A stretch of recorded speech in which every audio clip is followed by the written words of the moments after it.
Okay, so I'm home alone right now. Both my parents are out on a business trip, and I haven't heard from them in a few days. So I'm kind of used to being home alone.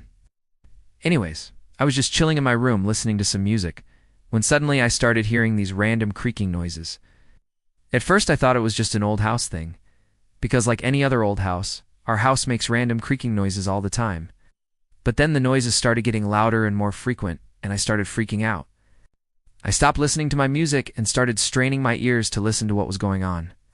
I started hearing loud-ass footsteps in the hallway right outside my door, and they were getting closer and closer. I instantly ran into my closet and hid under all my clothes. I didn't have time to think about what to do. I just acted on pure instinct. I'd seen enough horror movies to know that closets are usually the last place a killer checks before giving up on finding you. But what if this intruder was different? What if he or she was unlike the other killers that I'd learned about in horror movies? What if they knew that people hid in closets when they were scared and went straight for the closet? But even though I didn't think it was going to work, hiding in my closet was literally the only option I had left. And after a few minutes of heavy footsteps slowly fading away into the distance, I let out a huge sigh of relief. Maybe it really was just an old house thing. I started thinking maybe I should go check downstairs and see what's going on, because if it really was just an old house thing, then why not get it over with? But as soon as I opened my closet door, I saw something lying on my floor, and it was definitely not there before. It was this black duffel bag with the drawstrings tied together at the top. I slowly walked towards it while keeping my eyes glued to the bag. It was sitting in the middle of my room right where my bed is. The one place that I always go when I am home alone and I don't hear anything downstairs. I was too afraid to touch it, but I needed to figure out what it was. So I grabbed the end of it and pulled the string open, and I could unbelieve my eyes. There was no blood, guts, human body parts, or creepy-ass dolls staring back at me. Instead, there was nothing. The bag was empty. I must have imagined the footsteps. Yeah, that must be it. I must have been imagining things again, and that's when I heard a knock on my door. But I know I was home alone, so who could it possibly be? Whoever it was, they weren't knocking very politely either. Whoever it was literally pounding their fists against my door like a maniac. That's when I noticed my door handle jiggle slightly. I don't remember putting a "Do Not Disturb" sign on my door, but someone must have, because whoever was outside my door clearly didn't get the hint. They kept pounding, and I could hear their muffled voice on the other side yelling, "Get the fuck out of the closet." So whoever this person was, they knew I was in my closet. But how did they know? Maybe they saw me run in there. Yeah, that must be it. The pounding kept going until I mustered up enough courage to yell back. "Who's out there?" Silence. Okay, maybe I was just imagining things again. But then the pounding started again, only this time it was coming from the other side of my door. Someone was literally pounding on the other side of my door like a maniac. As much as I wanted to, I couldn't stay hidden in my closet forever. So I got out and opened the door. Standing right in front of me was the creepiest scene. The hallway looked completely different. It felt like I was no longer in my house, like I was in some abandoned, haunted house from the 1800s. Cobwebs decorated every corner, and the walls had these long, nasty scratches running up and down them. Even my door looked different, like it aged 100 years in just a matter of seconds. And standing in front of me in this creepy, dusty, cobwebby hallway was my mom. She was covered in cuts, bruises, and scratches. Her hair was a tangled mess, and her face had this creepy smile plastered on it. I was speechless. I tried screaming, but no sound came out. I tried running, but my feet felt like they were made of lead. I tried calling out for help, but my throat was hoarse. I just stood there frozen in fear as my mom took a step forward. Then another and another until she was right in front of me. I closed my eyes tight and waited for the end, but it never came. Instead, I felt something wet drip down my face. I opened one eye to see my mom's hand holding a bloody meat cleaver. The other was cupped around my face as she spoke in this raspy voice. "What did you do, sweetheart? Why didn't you answer your door?"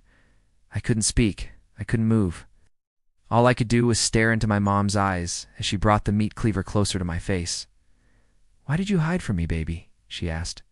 But it didn't sound like she really wanted an answer. So in one swift motion, she swung the meat cleaver and brought it crashing down onto my neck.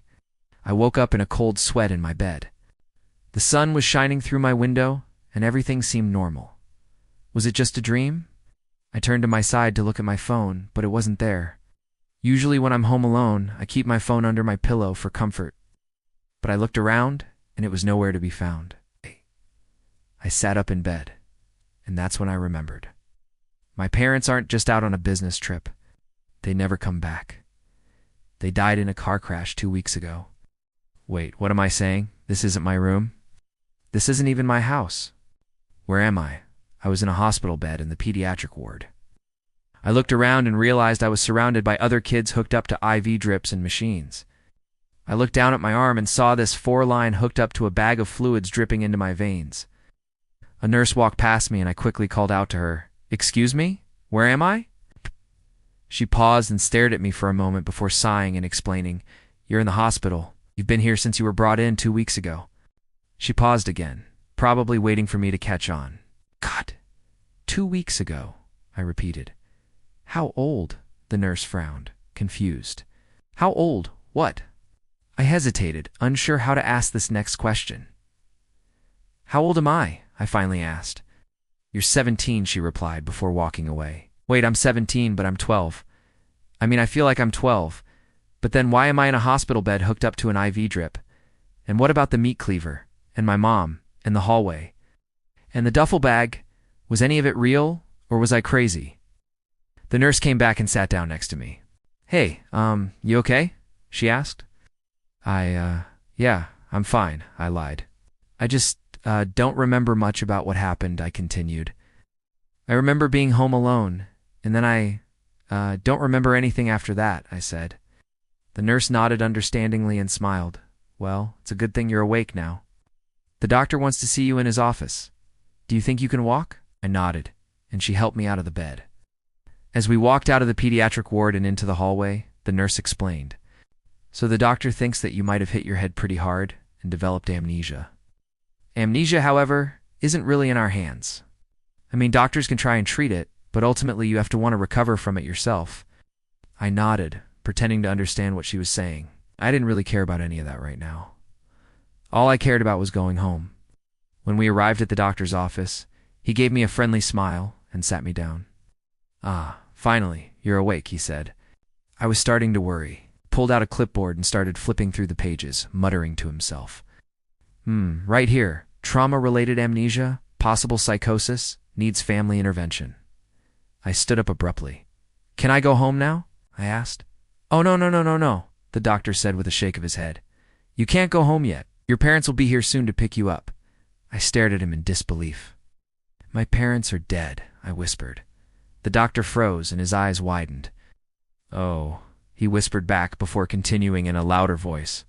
"They died in a car accident 2 weeks ago." "I'm so sorry, kiddo." At that moment, I realized I didn't want to go home anyways, because if my house looks like the one from the Grudge movie, I don't want to live there anymore.